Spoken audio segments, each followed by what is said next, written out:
निहाल के पापा एक कमरे में किसी अघोरी बाबा की तरह बैठे हुए थे और उन्होंने अपने चेहरे पर किसी जानवर का खून लगा रखा था। इस टाइम उनका रूप बहुत ज्यादा डरावना था।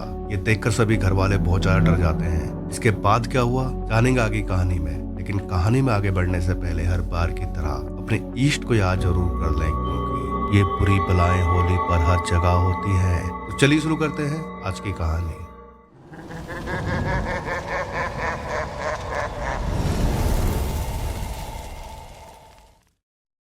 नमस्ते जी, welcome to my YouTube channel Demon Horror Show और मैं हूँ डीमन। अभी रिसेंटली होली का त्यौहार क्या है, तो आप सभी को होली की हार्दिक शुभकामनाएं। होली रंगों का त्यौहार है और उम्मीद की जाती है होली आपके जीवन में खुशियों के रंग भर दे। लेकिन होली से रिलेटेड एक बात और कही जाती है जो कि शायद हम सभी के लिए काफी खौफनाक हो सकती है।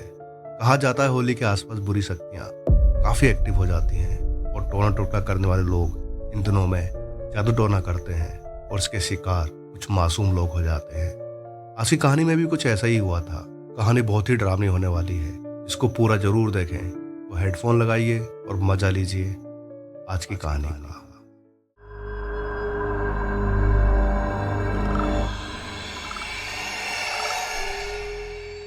निहाल, जिनकी स्टोरी है, ये बिहार के रहने वाले हैं और ये घटना इनके फादर के साथ हुई थी।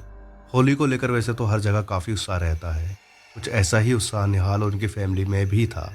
अब क्योंकि बिहार के गांव से बिलोंग करने के कारण निहाल और उनकी फैमिली इस बात को अच्छे से जानती थी कि होली के टाइम पर जादू टोना काफ़ी होता है, क्योंकि गांव के लोग इन सब बातों पर बहुत ज़्यादा बिलीव करते हैं। काफ़ी हद तक उनका ये विश्वास सही भी है। निहाल और उनकी फैमिली भी इस बात का ध्यान रख रही थी, लेकिन उनको नहीं पता था कि उनका ये डर सच में बदलने वाला है। निहाल बताते हैं कि इनके एक रिलेटिव जिनसे इन लोगों की काफ़ी पहले लड़ाई हुई थी और तब से ही इन लोगों की उनसे बोलचाल नहीं थी, और वो लोग भी इसी गांव में रहते थे जहां निहाल और उनकी फैमिली रहा करती थी। वो अचानक होली वाले दिन इन लोगों से मिलने आ गए और होली की बधाई दी और उनके साथ रंग भी खेला। निहाल की फैमिली उनके इस तरह आने और खुद से बोलचाल करने से काफ़ी हैरान थी, क्योंकि इतने सालों में ये लोग कभी इनके घर नहीं आए थे और आज अचानक ऐसे मिलने आ रहे हैं जैसे कुछ हुआ ही ना हो।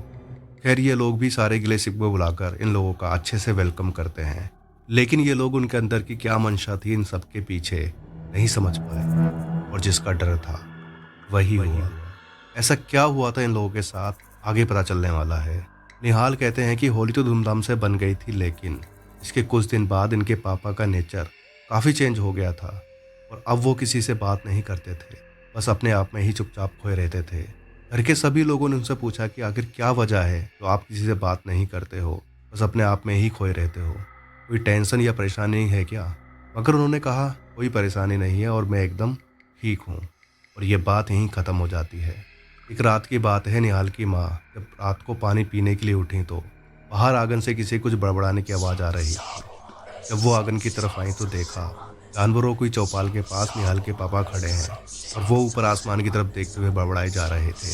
जानवरों की जो चौपाल थी वो कच्ची मिट्टी की बनी हुई थी और ऊपर घास का छप्पर पड़ा हुआ था, और उसी के पास खड़े होकर ऊपर देखते हुए वो ये सब कर रहे थे।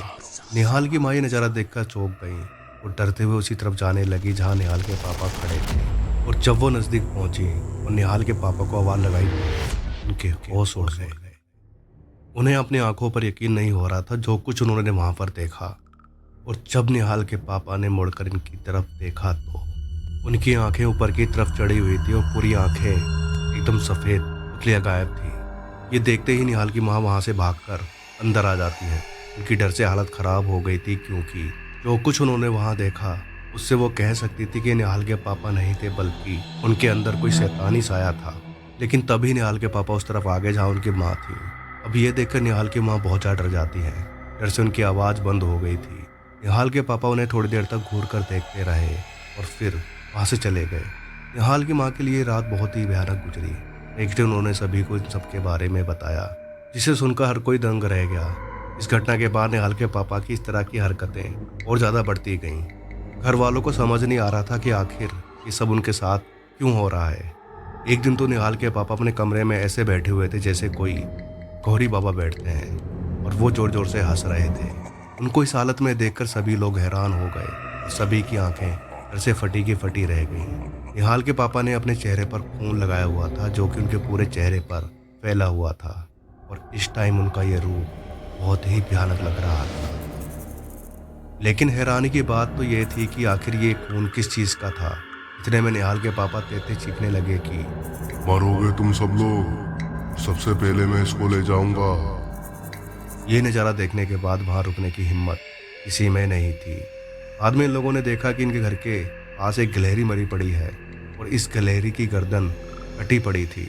इनको समझने में देर नहीं लगी कि निहाल के पापा के चेहरे पर किसका खून लगा था, लेकिन गिलहरी को इस तरह पकड़ना किसी इंसान के बस की बात नहीं थी। अब ये सभी लोग समझ गए थे कि इनके पापा के ऊपर कोई ऊपरी साया है। ये लोग तुरंत एक बाबा के पास गए जो कि पास के ही एक दूसरे गांव में रहते थे और उनको सारी घटना बताई।